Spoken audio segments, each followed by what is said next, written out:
So ఏదైతే ఇప్పుడు ప్రజావంచన అని చెప్పేసి మహాధరణ చేపడుతున్నారో సో గవర్నమెంట్ ఏమో గ్లోబల్ సమ్మిట్ లో నిర్వహిస్తుంటే మీరు ఎందుకు అసలు గవర్నమెంట్ ఫెయిల్ అయిందని చెప్పేసి అంటారు? అసలు అన్నిట్లోనే ఫెయిల్యూరే. ఒకదానిలో అయితే ఫెయిల్యూర్, ఒకదానిలో చెప్పొచ్చు. అన్నిట్లోనే ఫెయిల్యూర్ అయితే ఇవన్నీ ఇంకా లేవు. రైజింగ్ లేదు, ఏం లేదు, అంతా డౌనే. డౌన్ వర్డ్స్ ఆల్రెడీ వెళ్ళిపోతుంది కాంగ్రెస్. సో ఏంటంటే వీళ్ళు చెప్పినవి, వీళ్ళు చెప్పే హామీలు నిర్వహించినప్పుడు ఒక అబ్బాయి చావు కారణమేనా నువ్వు ఆ అబ్బాయిని పట్టించుకున్నప్పుడు, అలాగే బీజేపీ తప్పు అని బీజేపీ మీద ఎగదోసేస్తున్నప్పుడు అన్ని విధాలుగా ఫెయిల్యూర్ పర్సన్, ఫెయిల్యూర్ ముఖ్యమంత్రి, ఫెయిల్యూర్ కాంగ్రెస్ గవర్నమెంట్. సో ఈ గవర్నమెంట్ ప్రతి దానిలో ఫెయిల్యూర్, ఒక దానిలో చెప్పలేదు, అన్నిట్లో ఫెయిల్యూర్. గవర్నమెంట్ వచ్చి 2 సంవత్సరాలే కదా అయింది, ఆల్మోస్ట్ అన్ని పథకాలు కూడా సగం సగం ఇవ్వడం జరుగుతుంది అని చెప్పేసి అంటుంది.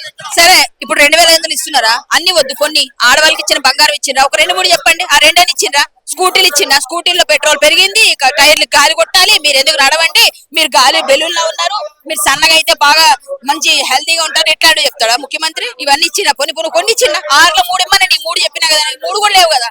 43 రూపాయలు కేంద్రం ఇస్తే నేను ఇస్తున్నా అంటే సన్న బియ్యం 43 రూపాయలు ఇచ్చింది, మరి మోడీ కనిపించట్లేదా? మరి అది మాట్లాడుకున్నా, అది ఎవరు? బీజేపీ గవర్నమెంట్ కాదా? మరి మీ తాత ఇచ్చిండా అదేమన్నా? మీరైతే మీ అయ్యి ఇచ్చిండా? తీసుకొచ్చినావా ఏమన్నా? ఏమీ లేదు. మీరు అసలు ఆ ప్రభుత్వం గురించి మాట్లాడకండి. నెక్స్ట్ టైం కనబడదు మీకు, వదిలేయండి ఆ ప్రభుత్వం.